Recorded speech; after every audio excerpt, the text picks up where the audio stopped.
नमस्कार दोस्तों, आज हम बात करेंगे प्लूरल एफ्यूजन के बारे में। आज हम लोग जानेंगे प्लूरल एफ्यूजन क्या है, प्लूरल एफ्यूजन के क्या कारण हैं, क्या इसके साइन सिम्टम्स हैं, क्या इसका डायग्नोसिस है तथा क्या इसका ट्रीटमेंट है। तो आइए जानते हैं प्लूरल एफ्यूजन है क्या। प्लूरल एफ्यूजन में अगर आप देखें तो इसमें दो वर्ड हैं, प्लूरल प्लस एफ्यूजन। प्लूरल मतलब होता है प्लूरा, एफ्यूजन मीन्स होता है fluid, fluid in the pleura. Pleura क्या होता है? प्लूरा अगर आप देखें तो लंग्स की आउटर कवरिंग को प्लूरा कहा जाता है। प्लूरा में दो लेयर्स पाई जाती हैं। आउटर लेयर होती है हमारी पैराइटल लेयर और इनर लेयर होती है विसरल लेयर।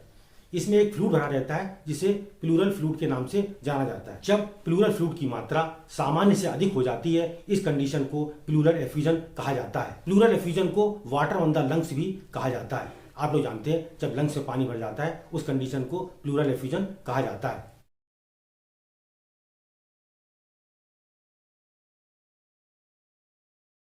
आइए हम बात करते हैं कॉजेज ऑफ प्लूरल एफ्यूजन।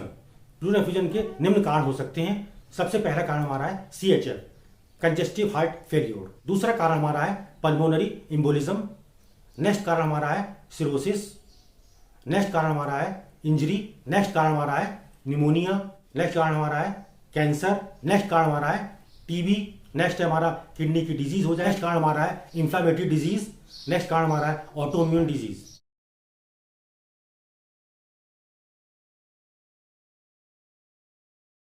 आइए हम बात करते हैं sign symptoms of pleural effusion. Pleural effusion का पहला साइन सिम्टम हमारा है चेस्ट पेन।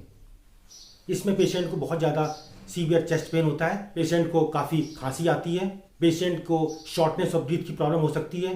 पेशेंट को टैकीकार्डिया हो सकता है। पेशेंट को टैकीनिया की शिकायत हो सकती है। पेशेंट को डिस्निया हो सकता है। डिस्निया में पेशेंट को सांस लेने में प्रॉब्लम हो सकती है। पेशेंट को काफ़ी कमजोरी रहती है। पेशेंट को काफ़ी थकान रहती है।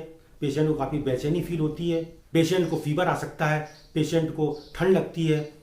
पेशेंट को हिचकियाँ आती हैं। पेशेंट को हीमोटाइसिस की प्रॉब्लम हो सकती है, इसमें खांसी में ब्लड आता है। पेशेंट को रेस्पिरेटरी डिस्ट्रेस हो सकता है। पेशेंट को भूख नहीं लगती है। पेशेंट का वेट कम हो जाता है। पेशेंट का जो चेस्ट है उसमें टाइटनेस रहती है।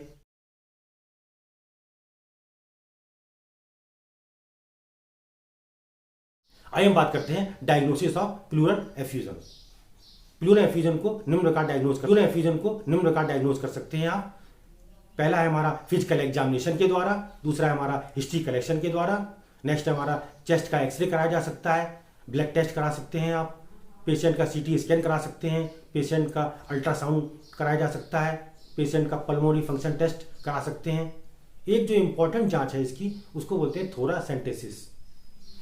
थोरासेंटेसिस डायग्नोसिस भी है, थोरासेंटेसिस ट्रीटमेंट भी है। पेशेंट का CT स्कैन भी करा सकते हैं। पेशेंट की बायोप्सी भी कराई जा सकती है।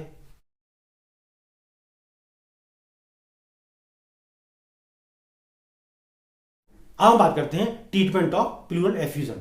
प्लूरल एफ्यूजन को निम्न प्रकार ट्रीट कर सकते हैं आप। इसमें थोरासेंटेसिस के द्वारा पेशेंट का ट्रीटमेंट किया जाता है। थोरासेंटेसिस के द्वारा हम लोग जो प्लूरा में जो फ्लूइड भर जाता है उस एक्सेस फ्लूइड को सिरिंज या ट्यूब के माध्यम से बाहर निकाल देते हैं। इसके बाद इस फ्लूइड की कुछ मात्रा लेबोरेटरी में जांच के लिए भेज दी जाती है, जिससे इसका पता लगाया जाता है कि इस फ्लूइड के भरने का क्या कारण था। आइए हम बात करते हैं मेडिकल ट्रीटमेंट की। मेडिकल ट्रीटमेंट पेशेंट को आप एनाल्जेसिक टैबलेट दे सकते हैं दर्द के लिए। पेशेंट को एंटीबायोटिक्स दी जा सकती हैं यदि पेशेंट को बैक्टीरियल इन्फेक्शन हुआ है। पेशेंट को एंटीपायरेटिक ड्रग्स भी दे सकते हैं यदि उसको फीवर आ रहा हो। पेशेंट को एंटी इंफ्लेमेटरी ड्रग्स दी जा सकती हैं इन्फ्लेमेशन होने के समय पर। पेशेंट को एडिमा के लिए डायूरेटिक ड्रग्स दी जा सकती हैं।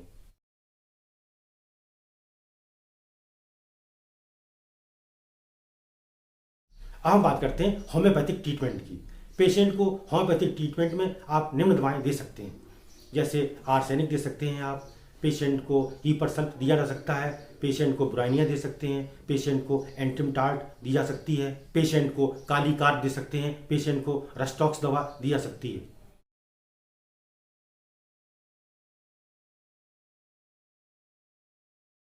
आइए हम बात करते हैं complications of pleural effusion. Pleural effusion में आपको निम्न कॉम्प्लिकेशन देखने को मिल सकते हैं। पेशेंट को न्यूमोथोरेक्स हो सकता है। पेशेंट के लंग्स डैमेज हो सकते हैं।